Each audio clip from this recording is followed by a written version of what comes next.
the latest episode of the Digital Circus delivered one of its biggest surprises yet, the revelation of the main cast's true identities. We learned about their human counterparts who went on with their lives in the real world, while it was simultaneously made clear that their digital alter egos, despite sharing the same past, are free to forge a brand new future within the simulation. It's an ambiguous fate, and while not entirely a happy ending, it does offer a glimmer of hope, knowing that their real-world selves were gradually able to overcome their fears and trauma. Now that we have a clearer picture of all this, we can analyze the lives of Abigail and the rest of the gang, exploring how they fought to find their own happiness. We can even speculate on how exactly their scanned minds ended up in CNA's experimental project in the first place. After all, even though the show's main goal was never to explain away every single gap in the plot, but rather to showcase the emotional conflicts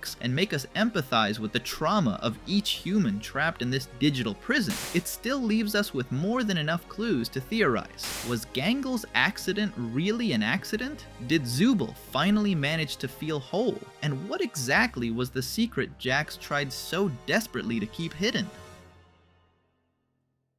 Leroy Mateo, better known as Jax, is one of the characters we were given the most information about regarding his past. He plays a major role in the series, despite the abrupt ending he met. On more than one occasion, Gooseworks has mentioned that Jax shares many of her own flaws, along with Kane, which is why she isn't fond of the purple rabbit and has never hidden that fact. This is how Jax himself recounts his traumatic past, which turned him into the distrustful and apathetic being we know in the Digital Circus. Young Leroy was abandoned by his father at a very early age due to constant fights with his mother, which inevitably led to divorce. Despite their separation, he mentions that he was never very close to his father even when he was around. It was as if he was there, but not really present. This caused Leroy to develop trauma regarding his father's approval. Is it my fault Dad left? Am I a disappointment to him? In one scene, we see Jax in multiple outfits representing his internal conflicts, like his iconic maid dress, younger but gloomier clothes, or even a more direct one where he is completely naked and faceless, reflecting how he still isn't sure who he really is. However, the one that stands out the most right now is where we see him in a military uniform. Now that we know his story and traumas,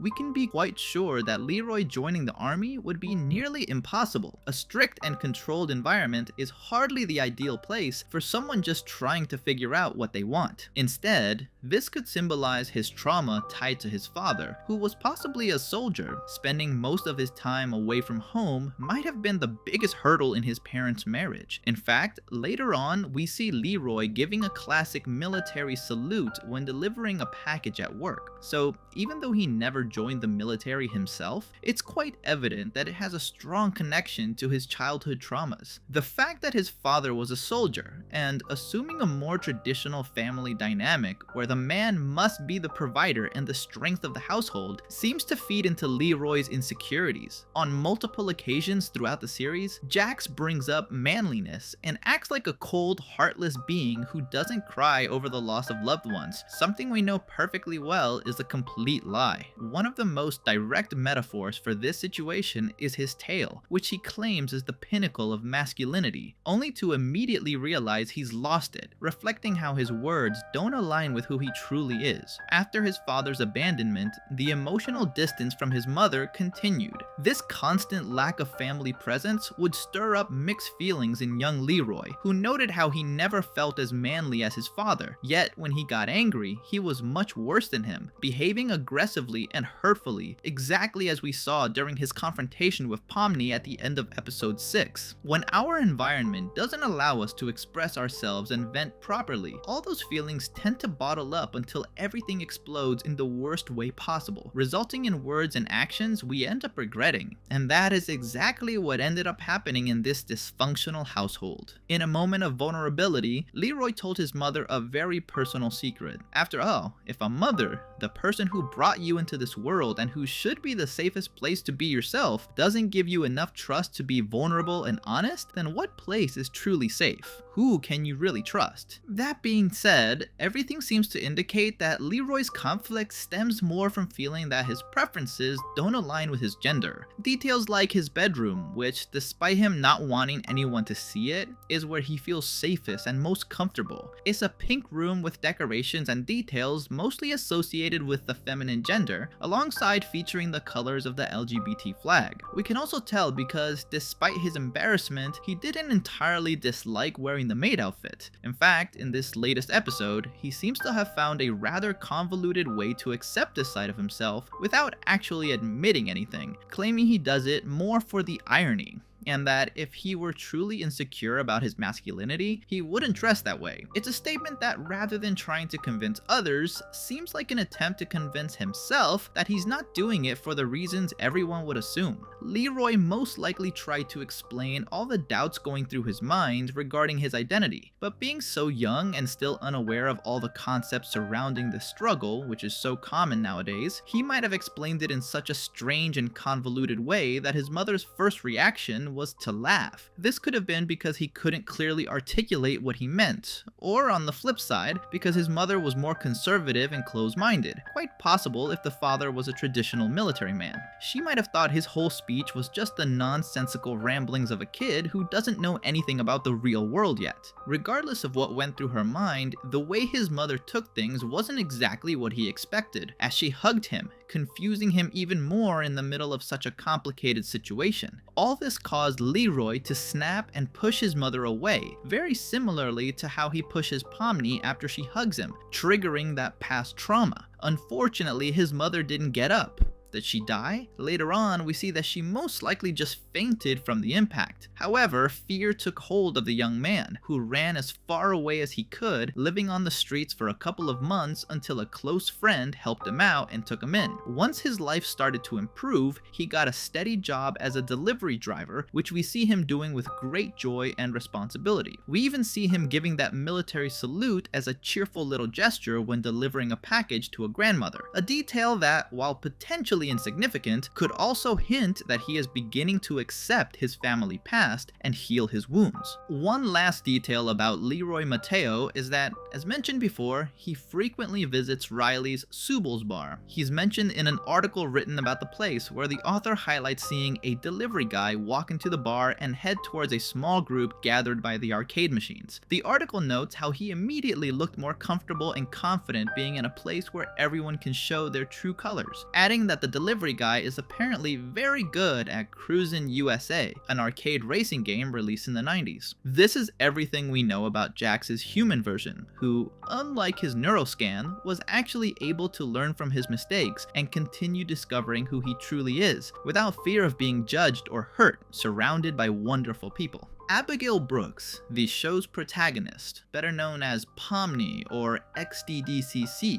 despite being the driving force behind the plot, ironically, she was the one whose past we knew the least about, only being brought up by herself during the bar scene in episode 5. Abby is a 25-year-old accountant working for a supermarket chain. She lives in St. Louis, Missouri. In fact, everything seems to indicate that the whole gang lives there. The Best family, Kinger and Queenie's family, also lives in St. Louis, Missouri. Not to mention that final scene showing them all waiting for the bus together. So it makes perfect sense that they all share the same city, even though that doesn't necessarily mean they all know each other. Getting back to Abby, an accounting job can be very demanding for an introverted young woman, taking up most of her time as she strives to improve her career. But despite it all, she used to clear her head with a rather curious hobby: urban exploration in abandoned buildings. She would record these explorations and upload them to the internet, though sadly, it seems not many people watch them. Even if she didn't want to admit it, this did take a toll on her self-esteem. A fun fact, luckily it didn't take her too long to find people to connect with. She formed solid, genuine friendships with people who even shared her urban exploration hobby, appearing in her videos and showing how happy it made her to have people to share her joyful moments with and to lean on during hard times. Riley Verscelis, Zooble. Her life wasn't easy. Just like her digital version, Riley never seemed to feel complete. She bounced between multiple jobs and hobbies like being a tattoo artist, a bartender, or even occasionally trying urban exploration like Abigail. But once she felt motivated enough to take on even bigger risks,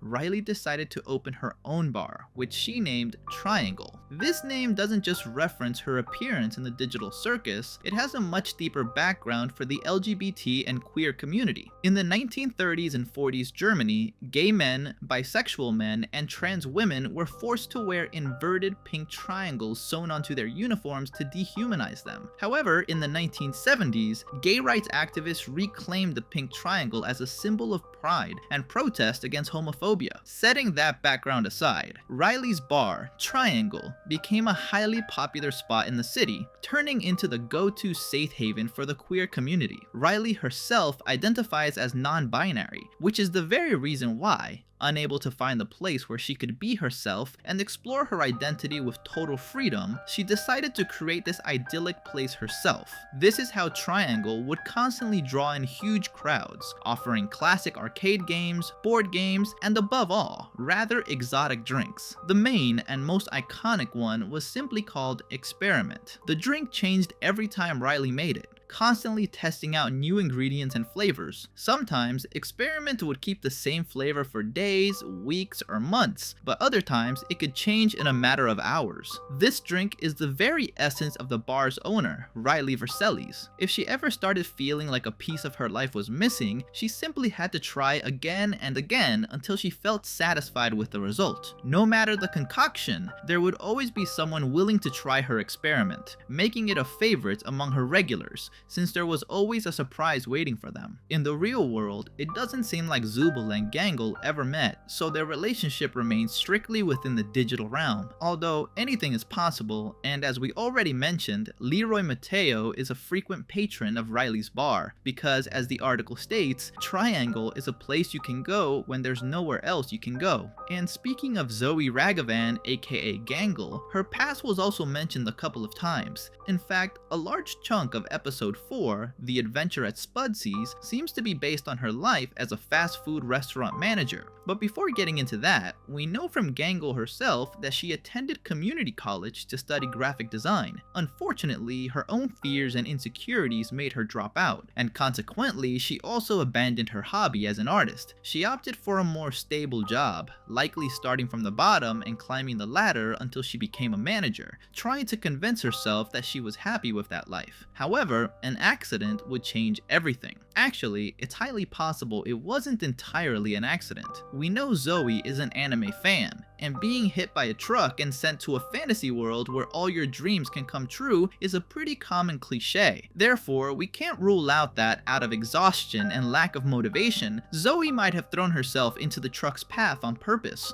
Be that as it may, after the accident, Zoe Ragavan's mindset changed completely. She realized life was too short not to chase her dreams. She likely quit the job that was slowly killing her and used her savings to go back and finish her graphic design degree. She got a job at a small company as a junior designer, working specifically in motion graphics and After Effects. Even though it wasn't exactly what she was looking for, it was a job that made her much happier than her previous one, and she is shown to be highly loved and appreciated by her co-workers at the company. To make things even better, she had enough free time to pursue her dream of creating her own manga called Love to Go-Go, which slowly began to gain popularity. In fact, this very manga or webcomic features a scene practically identical to when Pomni and Gangle are talking outside Spudsy's in episode 4. In the end, Zoe managed to completely turn her life around, proving to herself that she should never settle for a life lacking meaning and purpose. Susie Acriman,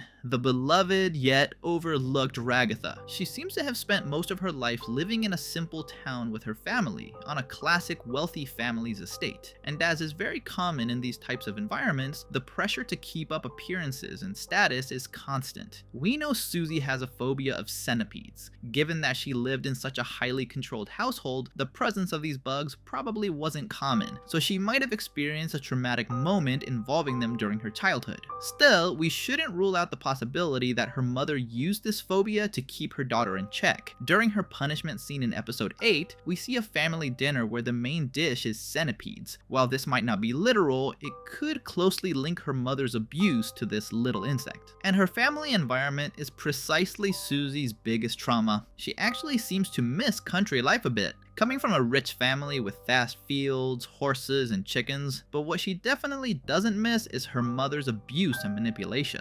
In fact, one of Susie's favorite hobbies was horseback riding, specifically competing and show jumping. This consists of a timed event where the horse and rider must jump over a series of obstacles in a specific order, aiming for the fastest time with the fewest faults or knockdowns. It's an activity that requires immense discipline and training, and it was her way of escaping her complicated family environment. One of her main mentors in this discipline was Henry Whittaker, someone quite close to the Acrimans and the head of another wealthy local family. Susie's family seems to be quite large, with several siblings, though there doesn't seem to be any mention of her father. It's possible he was frequently busy with work and barely spent time with his own family, making him a largely absent figure in young Susie's life. As a result, the entire burden of maintaining a perfect family would fall on her mother's shoulders, explaining, though not justifying, the constant abuse and the enormous expectations she placed on her children. This dynamic would continue for many more years. During this time, Susie got a job in real estate, pouring herself into her new career to forget her family problems. It's possible that on one of her trips to St. Louis, Missouri, she agreed to have her mind scanned for a project by a small company called CNA. These would be the last memories Susie had before entering the digital circus and becoming Ragatha. After this, she made the decision to move to the city and cut all family ties, a rather drastic but necessary step to heal her emotional wounds. She continued her real estate career until one day she made a sale that earned her great fame and prestige in her field. Thanks to her connections with the Whittaker family, specifically her former mentor Henry, who had recently passed away, the family contacted her to try and sell their estate. The other real estate agencies just wanted to sell the land to the highest bidder, to tear it down and build a massive shopping mall or something similar, whereas the family wanted to preserve Henry's legacy and keep as much of it intact as possible. This is where Susie comes in. She found them the ideal buyer who respected their wishes, and as a result, she became very famous among the other families, who recognized her as a highly empathetic agent who always sought a fair deal in line with their desires. It's fascinating how time allowed Susie to feel no fear or resentment upon returning to her hometown, or to the environment that tormented her so much as a child. It goes to show how much she had grown, matured, and above all, healed. And it's precisely this massive dedication to her work, coupled with the support of all the friends she made, that earned her the title of the rising star of real estate, proving to herself that it doesn't matter where you come from, but where you want to go. Last, but certainly not least, we have Grant Best, a fan favorite kinker. He studied programming for many years and excelled at what he did, so much so that he landed a job at a small innovation company called C&A. He became the head of a small team tasked with experimenting with creative artificial intelligence, capable of generating its own ideas, a concept far too advanced for the era they were in, 1996. It was right here that he would meet the person who would accompany him for the rest of his life, his beloved future wife, Destiny. He also met a great friend named Mike Thaby, who gave him a lot of advice to advance his project. Mike was a genius at what he did, but unfortunately life or fate handed him a brain tumor, making his future difficult and uncertain. Despite everything, the three of them, along with their team, continued working on what we would later know as the Red and Blue AIs. They also worked on a small neuroscanner project implemented by Mike, which unfortunately didn't seem to work out too well, and was scrapped sometime later. A large part of Grant and Mike's story could very well explain the location and fate of the files that make up the digital circus. Because it's such an extensive topic, it would be best to cover it in a separate video to explain it in greater detail. Still, Broadly speaking, everything seems to indicate that Mike passed away due to his tumor, and his friend Grant continued his research sporadically and independently in honor of everything his old friend stood for. After Grant and Destiny's wedding, they started their own family, having 2 daughters, Sam and Anne. The latter followed in her father's footsteps and studied computer science, becoming a junior software engineer at a company called K-Star Tech, while also sharing her mother's fondness and admiration for insects. Back to Grant, he continues working in computing, though it's unknown if he still does or if CNA even exists anymore. Even so, he looks excited and motivated to learn about more advanced technologies like virtual reality and augmented reality. We see him looking very happy with what his daughter calls his new toys, proving to be a wonderful father and an ideal husband, exactly as we see clearly in his digital world version. That covers everything we know about the main cast of the series. Even though we didn't mention much about how and when their minds were scanned for Mike and CNA's project, we can definitely theorize about that in its own video. So don't forget to comment on any questions or interesting details you might have noticed, both in the latest episode and throughout the rest of the series.